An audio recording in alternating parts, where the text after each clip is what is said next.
Станция метро Каширская. Вокруг станции идет реконструкция Каховской линии метро.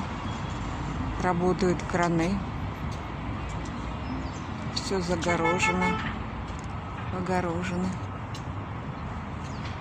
А вот с той стороны вход музей-заповедник Коломенское.